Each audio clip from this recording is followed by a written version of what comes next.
All right, so the first thing that we are going to do is mix up our colors. You are going to need some bowls or cups to put your color mixtures in. I like to use these plastic soup containers. They wash up really well and they're the perfect size for dipping our flowers in. You can also use Sola cups or something that's going to be wide enough for your flowers to kind of fit into. You're also going to need some water. Room temperature water usually works best. Hot water can damage the flowers and cold water isn't as great for mixing and kind of diluting the color. So I like room temperature water, tap water is fine. And then you are going to need your colors. So your kit came with 3 base shades. I'm going to show you how to use these to mix your main colors, but also you can mix up a couple extra colors if you like. So the first thing that we're gonna do is we are going to empty our containers, our paint containers, into our bowls. So you wanna start by maybe using about half of the paint, especially if you're feeling like you're gonna mix up some extra colors. It really doesn't take much dye at all to dye these mini flowers. So I'm gonna go until I feel I've got about half of the jar in there. Now, darker colors are gonna take more paint mixture. You're gonna find that the lighter colors is gonna take a lot less just because it doesn't have to be as strong or as vibrant of a color as that Cheers does down there. But we're gonna still start with half. We're gonna get the right consistency on these, and then if we need to add some more dye in there, we can do that. So we're gonna start by pouring just a little bit of water.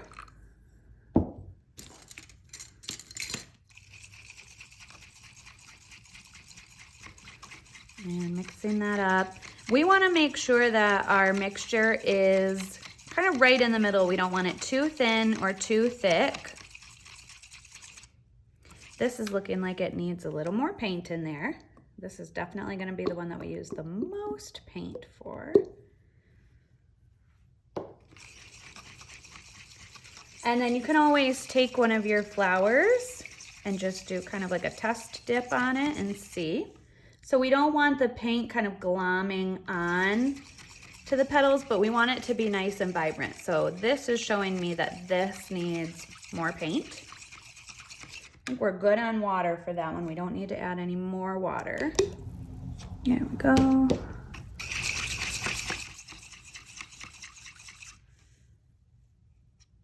That is starting to look better. The other thing you can do too, when your container is starting to get low, is put a little water into your container. Then you can put the lid on, shake it up, and try and get all the rest of that paint out of there.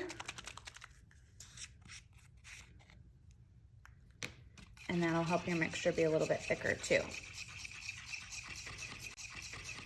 So we always want to start with less water because we can add more. If we add too much water, then our color is going to get a little too diluted. Worst case, if your color is feeling like it's too watery, you're just going to need to dip your flowers twice, which that happens sometimes. That one's nice and light, so that one is looking good. We'll put some water in here.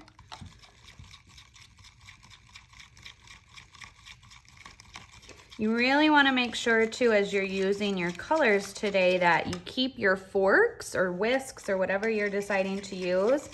Keep these in the containers because you need to whisk them up every so often to get the color off the bottom of the jar. All right, and we can do a test dip in these. This color's Vintage Cupcake. Yep, that's looking good. And this color is Darling. Nice and light. Now, if you're wanting to make another color, what you can do once you get your mixtures together is you can choose to go and dip all of your flowers that you're gonna do in these colors. And then afterwards, you can kind of mix some of these colors together, the remaining water that you have, to make a new shade. So one of the shades that was in our sample project was almost like a frosted mulberry color. So what I'm gonna do is I'm gonna pour just a little bit of this plum shade in here with a little bit of this Darling. And that's gonna give us kind of an in-between shade. Now I can add a little bit more of each color if I need to. If I wanna make it a little bit lighter, I can add some more paint in. Remember, you just need enough water to be able to coat the flower. You don't need your container to be full of water, just enough to kind of coat that flower. So we'll toss our mini flower in here. And that's gonna give us a shade right in the middle. Mix that in a little bit better. Kind of right in the middle of these two colors.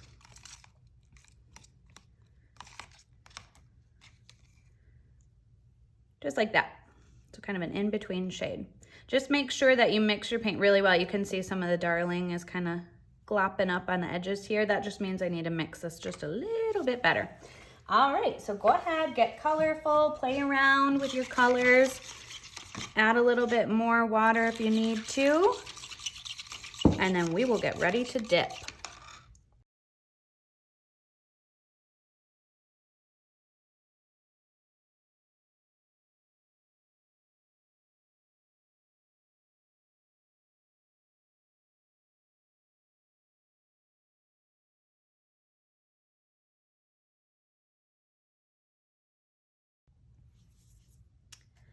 All right, we are ready to move on to dipping our flowers. So the first thing you're gonna wanna do is lay out some paper towels for your flowers to dry on. The other thing you could use is an egg carton. If you've got like a cookie drying rack, those work too. Paper towels are gonna be best for soaking up the water, but we definitely don't wanna let them dry for more than a couple hours, otherwise they're gonna dry to the towels. So just keep that in mind. And then you're gonna wanna dump your bag of flowers out onto your towels. And what we're gonna do is we're gonna separate them into some equal piles. So however many colors you've ended up with for dipping, that's the number of piles that we're going to need. So I have 4 colors. So what I'm gonna do first is I'm going to kind of spread them all out. And I wanna make sure that I have an even number of different sizes in each of my 4 piles. So I'm gonna start by separating out the wood flowers first, the ones that have the bark or the skin around the edges.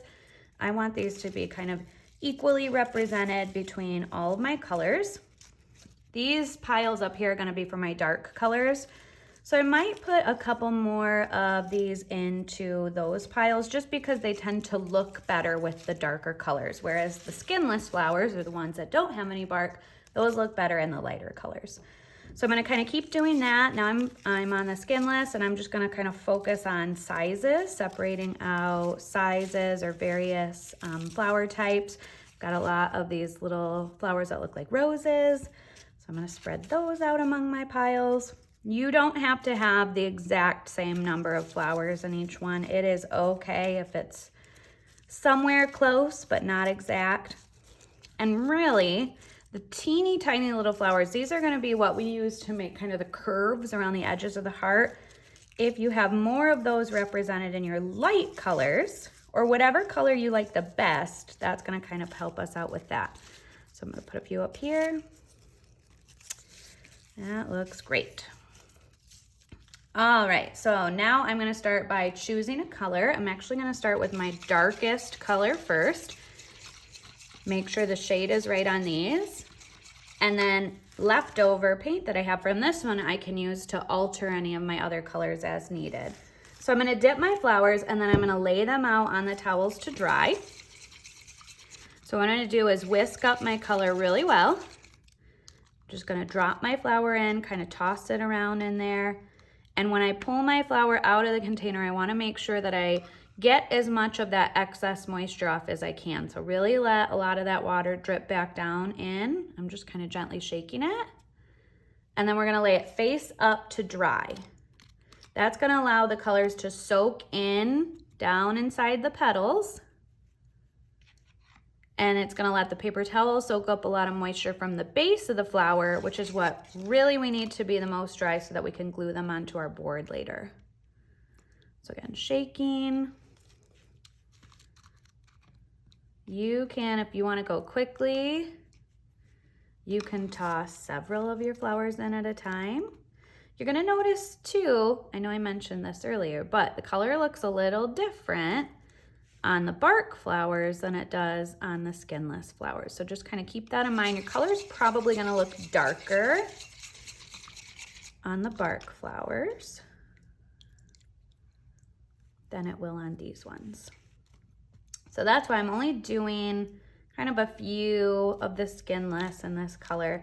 That way this color isn't overpowering my project. Just want to make sure that tone is nice and even all the way across. If this was the color that you were kind of on the fence about, you can always do one test dip and then alter it before you start dipping all of your flowers, just because it's the hardest to go from a dark shade to a light shade. If you dip one of your light colors, for example, like the Darling, and you're not really fond of this shade, you can always dip it into a second color after it's dry, but it's really hard to go kind of that opposite direction. So we're just gonna repeat that same thing with all of our colors, and then we're gonna let these dry.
All right, so the first thing we are going to do is stain our board, and this is going to give it the distressed kind of farmhouse look underneath our lighter color over the top.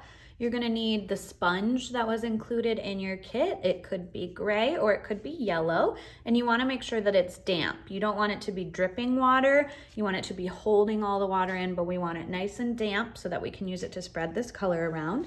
You're also going to want the stain color that you chose to go with your kit. This is dark roast, this is a dark brown, and this is going to give my board a warm look overall. So what I'm going to do is take a little bit of the paint on the edge of the sponge to start, and I'm just going to start wiping that across the board, making sure that I press it down in those slats. We want to get the stain completely down in there.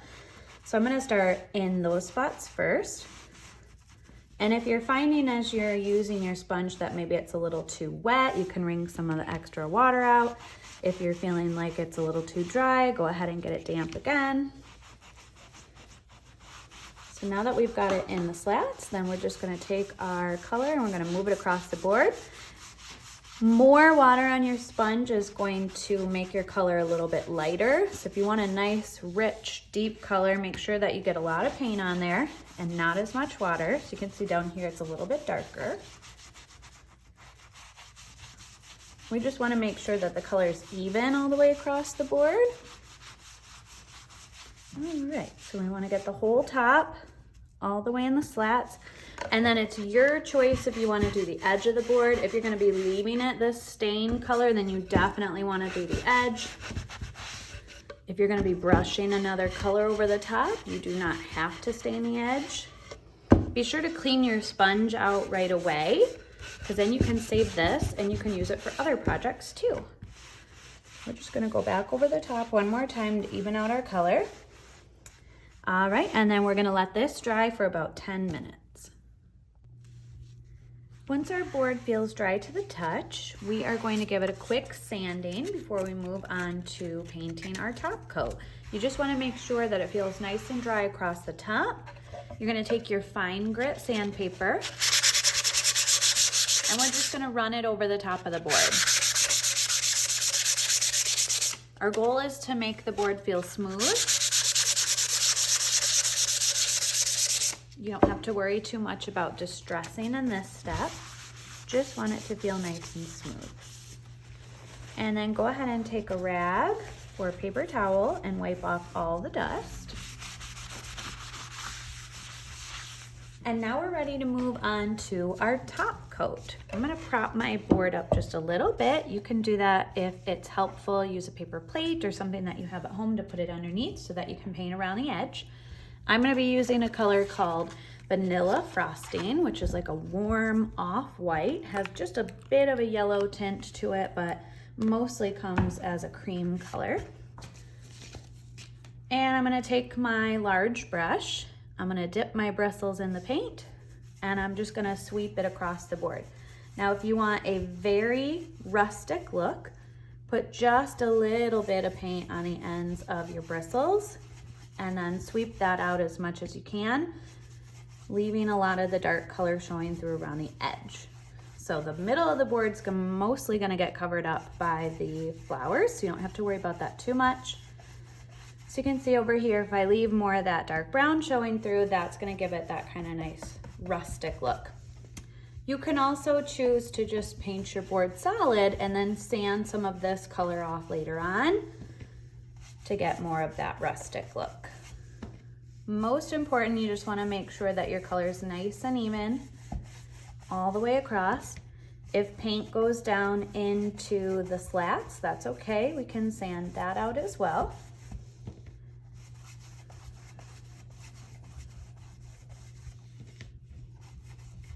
And then with this coat, we are going to want to paint the edge of the board. And then we're gonna let this dry for just a bit. And I'll show you how to sand this and rough it up. I'm just gonna very lightly get the edge here. It's nice having your board propped up like this. You can kind of spin it around, almost like you're putting icing on a cake. And then with your board, usually it's best to go side by side. If you get some brush strokes going up and down, that is okay. We just want to make sure we brush everything out, brush out all the drips so that it dries evenly. All right, we're gonna let this dry for about 10 minutes. Now, if you're feeling like after it's dry, it's not as vibrant as you'd like it to be, just make sure it's dry to the touch and then you can repeat that step. You can do another coat over the top to get it more of a true color. All right, our board is dry, so we're gonna go ahead and sand it. Now, you should have two different grits of sandpaper in your box. One is more of a fine grit, it's really smooth. One is more of a coarse grit, it's a little bit rougher. These are gonna do different things and give you different distressed looks. So what I'm gonna do first is I'm gonna show you what the coarse grit looks like and then you can decide if you wanna use this one. This is gonna get you a really vintage look on your board. So I'm gonna show you in this corner first. This is gonna take off a lot of the top coat and start bringing out some of that base coat underneath. So if you're going for vintage, this is the piece that you'll wanna use. Just know the more that you go over the middle of your board, the more it's gonna dull your color. So I'm mostly gonna do just the edges.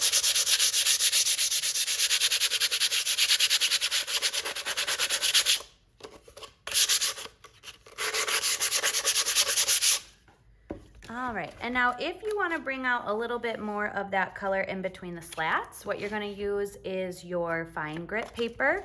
You're gonna fold it up. You can fold it either in half or into quarters. And you're gonna kind of run it along in between that slat there. You can sand the edges up on top too. But the more we run this through here, the more it's gonna take off and give us that palette look.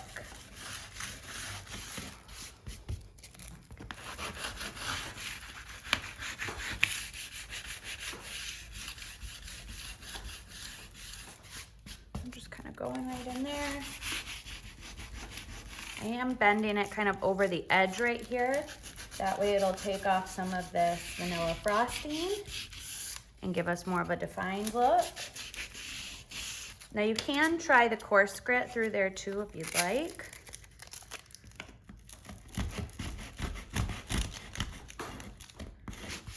This one's a little harder to maneuver just because it's a little thicker. But you can see that's gonna make it look a lot darker. So this step is all about personal preference. Do as much or as little sanding as you like.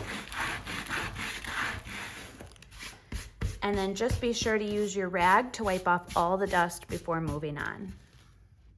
All right, and then the last step before moving on to our flowers is waxing.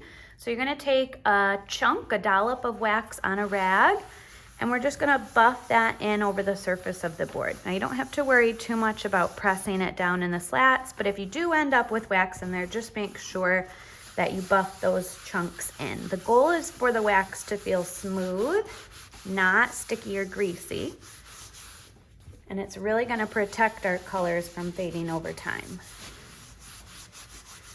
So the general rule is everything that has paint needs wax. So we're gonna do the top, we're gonna do the edges, we're gonna make sure that it feels nice and smooth. Really buffing that in. It helps to kind of go in a circular motion. That'll make sure that you've hit every spot on your board.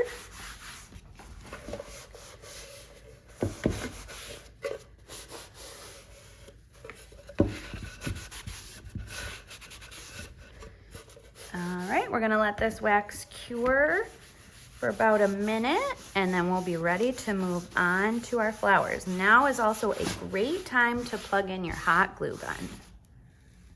All right, so the next thing that we're gonna do is grab our heart template and a pencil. You are going to want to line that template up on your board and center it to the best of your ability. So wherever you think you've got an equal amount of the stencil hanging off the edge of the board is gonna be great. Doesn't have to be perfect. This is just gonna kind of help us as we're going. And what you're gonna wanna do is take your pencil and you're just gonna hold it carefully in place and draw a faint line all around the edge there. This is gonna serve as our border when we are gluing our flowers down and help us kind of create that heart shape. All right, so again, just a gentle template drawn on there. Again, go ahead and plug in your hot glue gun. We're gonna get ready to start putting our flowers on the board. And then go ahead and gather up all of your flowers. Make sure they feel nice and dry. We need them to be dry, especially on the back side, so that they will stick down to the board. Go ahead and gather all of those up. All right, so now that we've got our flowers laid out, what we're going to do is we are going to start assembling our heart palette. You're gonna wanna choose one of your smallest flowers first. It doesn't matter what color. This is going to help us kind of make the tip of the heart right in here where it kind of V's down. So what we're gonna do is choose a really small flower. We're gonna apply some glue on the back of that flower and we're gonna pop that right there, right at the little center. And then we're gonna kind of work our way outwards from there. We wanna keep the majority of our large flowers in the center of the heart here and keep the small flowers around the edge to really create that arched shape. So what I like to do also is make sure that I'm kind of splitting the shape of those flowers. So I don't want flowers kind of stacked on top of each other. What I'm gonna do is find two, maybe like this. That way the flower is kind of in between these two right in here. So these are gonna be good ones to kind of start filling in that middle shape, that middle part of the flower. Every time you glue a flower down, you just wanna press it for maybe like 5 to 10 seconds. That way it's pressed down enough so it doesn't pop up. We want that to really keep its shape. So again, keeping the large flowers in the center, working our way outwards with the smaller flowers. So they don't have to be super, super tiny, but we definitely want our smaller flowers around here. Now, if you end up gluing your flowers down and then once they're all on the board, you can still see some of the pencil mark, that's okay. We can always go in and erase that so that we don't see that afterwards. Sometimes you're gonna have little tiny holes right here where maybe it's too small for one of your normal flowers to fit, and that's where if you have some of these roses, these are gonna be great for kind of filling in the little spaces in there. My best advice when you're working on this step is try not to overthink it. I know a lot of people think there's a right way and a wrong way, or that's gonna look bad if they put a flower in a certain spot. But the best thing to do is just kind of keep on rolling, don't overthink it. You do wanna make sure that you are breaking up the colors though. Like I don't wanna put two of my plum flowers right next to each other. Wherever you have the higher concentration of colors, your eye is gonna tend to go right to that spot. So we wanna break our colors up evenly.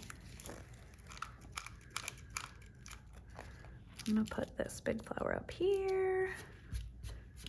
So we wanna kind of use up our big flowers first. That way we're leaving all those small ones for around the edges. Some of your flowers might feel like maybe they're a little too big for the spot. You do not have to use all of these flowers. Our goal with this project is to give you more than enough, way more than what you really are gonna need to accomplish the project. So do not feel like you have to use them all. If you do use them all, that is totally fine. Let's do this color over here.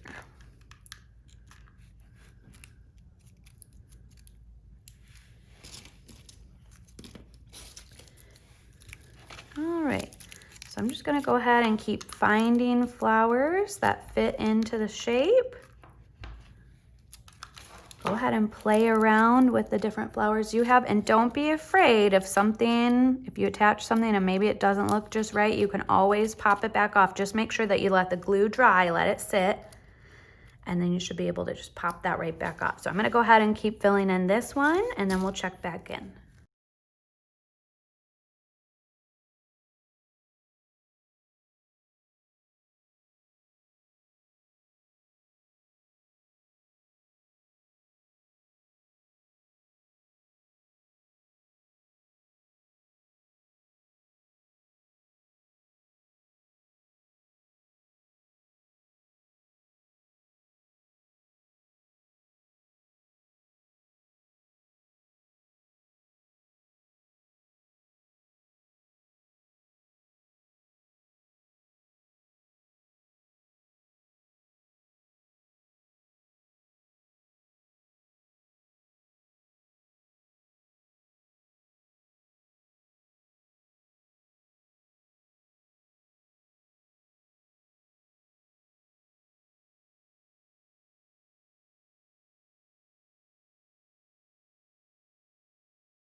All right, so now that we've got all of our flowers on, we just want to kind of give it a little shake, make sure that nothing's going to come off. Now is a great time to make sure that you've got your arch fully formed there. And then if there are any flowers that you decide you can't live with and you need to pop off, you can do that.